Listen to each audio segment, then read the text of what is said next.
right, so we're in lesson 3 on tips, tax, and discounts. So we're going to be probably breaking up this one into today and then finishing it up on Monday because we are only in here for another like 15 minutes. But again, the way ground was to get you guys thinking about choices between, you know, proper spending based off of your discounts that you might be receiving or the sales tax that you're going to be having to include. Talking about the tips. A couple of other things that we didn't really discuss within the way ground, but things like commission and markup. You guys did get to have a preview of a lot of this material, again, in 6th grade. They did go through it when they were in their proportional relationships and ratios unit. So a lot of this should just be kind of like a review, boys. But again, the idea of sales tax and tips and markup. I want you guys to go ahead and I'm going to highlight these pink. And off to the side, I'm going to be writing down that these 3 items that we are talking about here are going to be items that are going to increase your cost. So I'm just going to put they're going to increase money. Okay? They are going to increase the cost to you. So sales tax, that is the additional amount of money that's charged on items that you buy. Okay, so when you are looking at your receipt, you will always have what's called a subtotal at the bottom. That is a pre-tax total on the bottom of your receipt. And then you'll have a sales taxed amount. Now, depending on where you are shopping at, if you're shopping at a grocery store, there are several items next to it that are going to say NT next to it, which means no taxed or non-taxed. Okay, a lot of food items are not taxable items. We're talking about things like fresh produce or meats, you know, milks, dairy items. But if you're buying processed foods, prepackaged foods, those do receive a tax on them. Because those are not things that are, They're not needs, they are wants, okay? So needs are going to be fresh food items. Those are taxed free. Wants are going to be taxed items. Okay, candy, that kind of stuff, all taxed items. Okay, and then of course you have sales tax on other purchases that you're going to be buying. And now there are certain organizations that do get to go in, like charitable organizations. So if you work for what we call a food pantry or a food bank, so you are providing food for homeless shelters or different kinds of women's shelters, things of that sort, church functions, those can be sales taxed free, and so they are part of a non-taxable charitable organization, and they would have a card for that. Okay, tips, like we just talked about, that's the small amount of money that you pay in return for a service provided. So now most people, when they think of receiving a tip or giving a tip, they automatically think that the only time that happens is at a restaurant. But there's other places that you would be able to provide a tip for, Sebastian and Ada.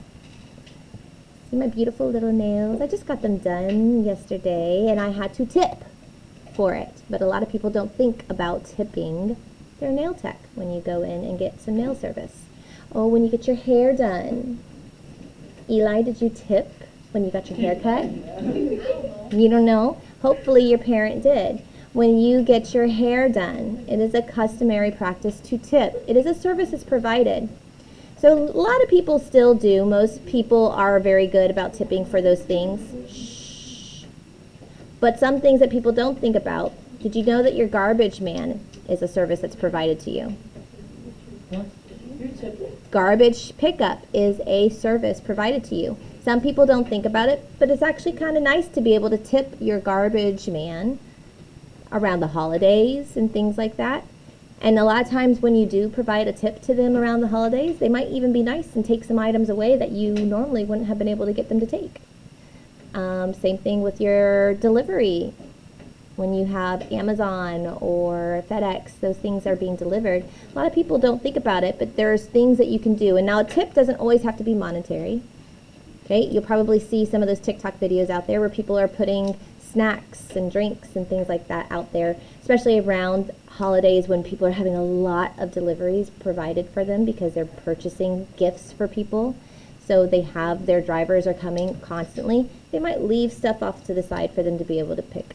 Yeah. Yeah. Very nice. He almost ran me over when I was putting up the trash bin. Oh, well, that's not good. My dog attacked my friend. Well, then I bet your garbage person does not like you. All right. The markup. The markup isn't necessarily something that you are realizing is happening, but it happens to you as the consumer. The markup is the increase, the amount of money that it's increased by off of a store that is selling an item. So if you go to Target and you're purchasing an item from Target, it's actually more expensive to purchase that item from Target than it would be to purchase the item from the actual manufacturer. Okay, so let's say that I'm a small business owner and Target has a wonderful program where they like to showcase certain local small business owners, and they'll have like an end cap in their store, and it says, you know, small business owner feature of the month, and they'll have that person's products there that you can buy. But if you were to buy the product directly from that small business, it would be cheaper than to buy it from Target, because Target has to make a profit, don't they? So they are going to increase the price based off of what they purchased the product for. They had to buy it from the small business owner first, then they are going to sell it to you. So maybe if I bought it directly from the source, that might cost me $5, but then Target's going to cost, if I buy it from Target, it's going to cost me $8. Okay, because they're looking to be able to make a profit from it. The shirt that you're wearing right now, those shirts and those hoodies, and we're like, oh yeah, you know, you might have to spend like $30 on it. It probably costs like 5 cents to make.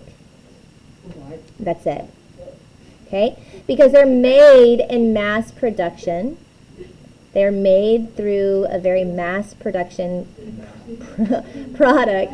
And so you're paying an upcharge or a markup on these items because they've got to make a profit off of it. Okay? It has to be worth their while. Yeah. Huh?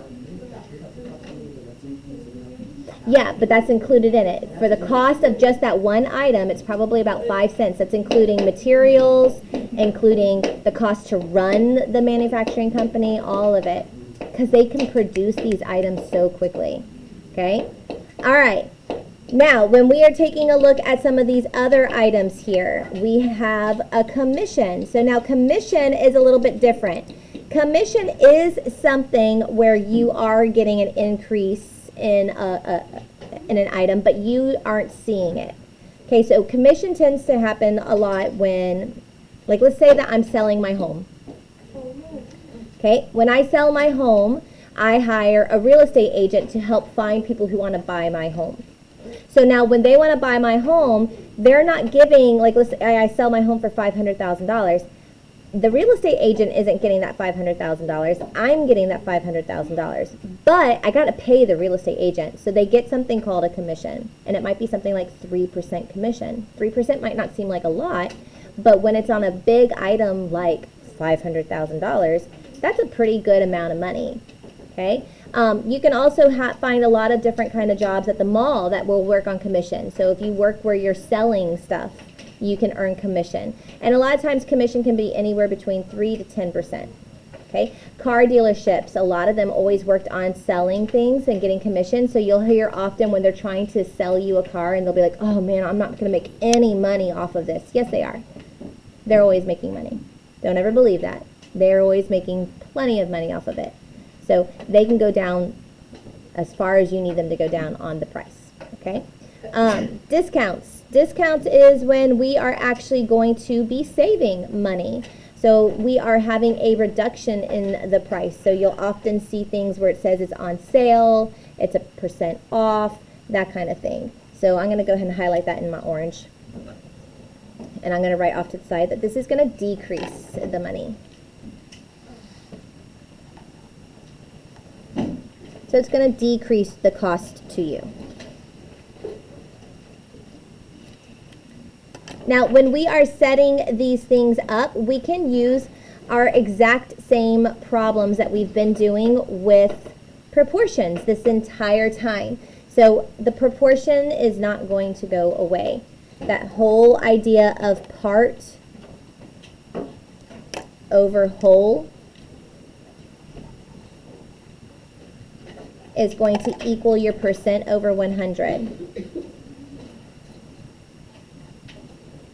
Okay, all of these kinds of problems can be solved by using your percent proportion. Just keep in mind that when we're talking about the part in this situation is going to represent the money amount of your tip, or it might be your tax, or it might be your discount, or it might be your commission, okay, etc. Okay, any one of these items that we're talking about, the part is representing the money amount.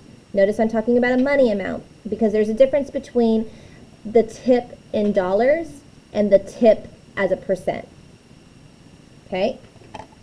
The whole in this situation is always going to wind up representing what we call your subtotal. Okay? That is your pre-tax, your pre-tip, your before discount. That is the subtotal in the situation.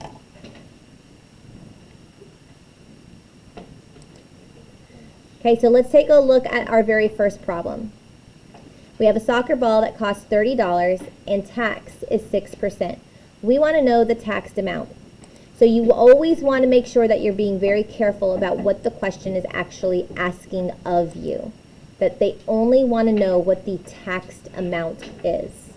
Okay? So that means they're only wanting to know what the part is going to be equal to. So here, again, the part in this situation is going to represent the money amount for our tax, which we don't know what that is. So we're going to go ahead and put X. The whole in this situation, again, is going to represent the subtotal, which in this situation is $30. $30 happens to be our subtotal. And then the percent in this situation is really easy to see. It's 6%. So notice it says that tax is 6%, but again, that is not the cost. That is not your money. That is just your percentage. So we're going to go ahead and put a 6 in here. And then we set it up like normal. We're going to put it as X over 30 is equal to 6 over 100. All right, and then we're going to go ahead and do our cross product to solve. We're going to wind up getting that 100x is equal to 180, right? That's when we do our cross product. We're multiplying our diagonals there. And then I can just go ahead and divide both sides by 100. And I'll get that x is going to be equal to $1.80. And that represents my tax, which is what the question is asking. It just wants to know what is the tax. So I have found the tax amount. Now I'm trying to implore to you the importance of understanding what the question's asking. Because sometimes the question might not say, what is the taxed amount? They might give you this situation, hey, a soccer ball costs $30 and tax is 6%, so what is the total cost of the soccer ball? Well, then we would have to do an extra step. We would first have to find that tax, but then what would we do with that tax? If we're wanting to know the total cost of the ball, what would we have to do then? Parker?